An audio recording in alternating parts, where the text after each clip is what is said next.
Today we'll start fluvial landforms, also known as river landforms. River landforms, also known as fluvial landforms. अब इसको understand करने के लिए first we should know कि how rivers are formed. अब rivers are formed because of rill erosion, gully erosion and ravine erosion. मतलब जब कभी भी रेनफॉल होता है तो the first streak of water that flows down the slope is called as rill. When two or more rills combines together, it makes a bigger flow. That bigger flow is called as a gully. This is called as gully. वैसे ही जब 2, 3, 4 गलीज आपस में मिलती हैं तो they make a bigger flow of water that is called as a ravine.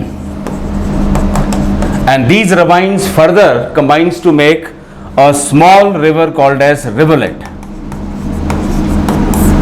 This is how rivers are formed. So first streak of water flow is called as a rill. Then 2, 3 or more rills combines together, it makes a bigger flow that is called as a gully. And then 2 or 3 more gullies combines together, it makes ravine. And the same manner, ravines combines to make a small river called as rivulet. This is how rivers are formed. अब एक और बड़ा एक important सा question आता है, from where rivers originate. तो river originate from only one thing that is called as mountains. Why? Because river flows or water flows from high slope towards the low slope. बड़े सारे लोगों में confusion रहता है that rivers are formed from lakes or from rainfall or from you can say springs. They are simply the sources of water of river. Formation of river is only the mountains, that is the highland areas. Because बिना gravity के पानी flow नहीं कर पाएगा. तो simply we say that river starts flowing from high slope areas towards the low slope areas. So without mountains there can be no rivers. And what are lakes? They are called as sources of river water. Sources of river water. And that comes, we have got rainfall, we have lakes, we have you can say glacier melting, also known as ablation water.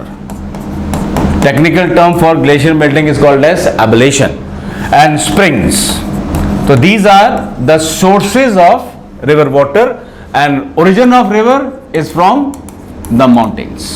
So first, how rivers are formed, that is via rills to gullies to ravines and to the small river called as rivulet. And then river originate from the mountains. Why? Because water flows from high slope areas towards the low slope areas, and then there we have got sources of river water.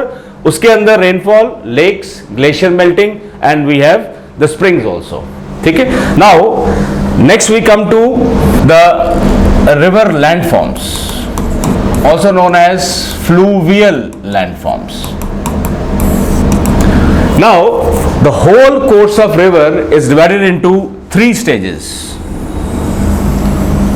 That is called as youth stage, mature stage and the old stage. उसके पहले जहां से भी river originate करती है उसको हम बोलते हैं हेड, और जहां पर रिवर टर्मिनेट होती है in the sea region that is called as the mouth. The whole length of river is from head to the mouth, and this whole course of river is further divided into 3 stages that is called as youth stage, also known as upper course of river flow.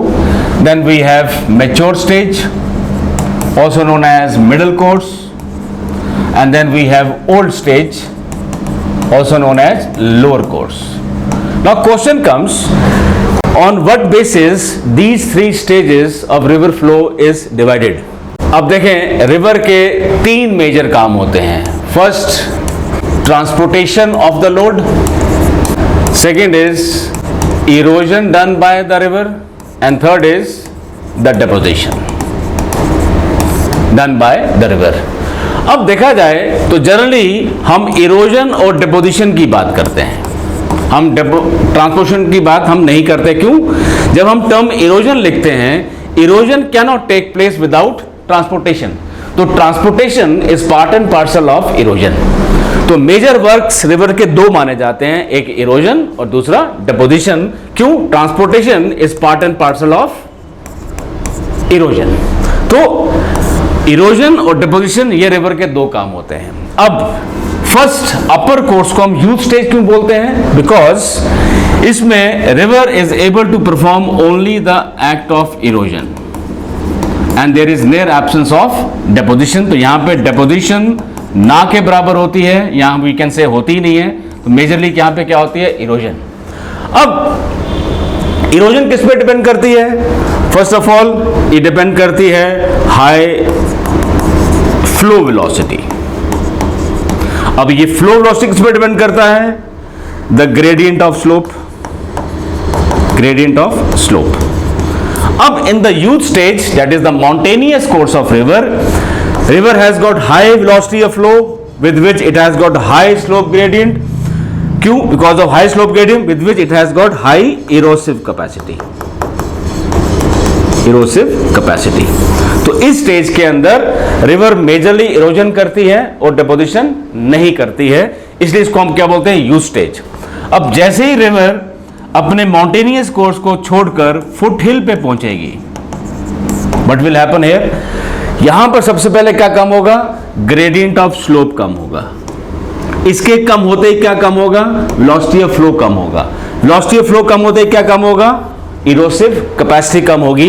तो जहां पर पहले youth stage में river बड़े बड़े पत्थरों को या लोड को अपने साथ कैरी कर रही थी, मतलब ट्रांसपोर्ट कर रही थी, यहां पर आते ही वो उनको डिपॉजिट करना शुरू कर देगी। तो beginning of deposition is the beginning of mature stage. तो मेच्योर स्टेज की बिगिनिंग कब होती है? फुटहिल के ऊपर। क्यों?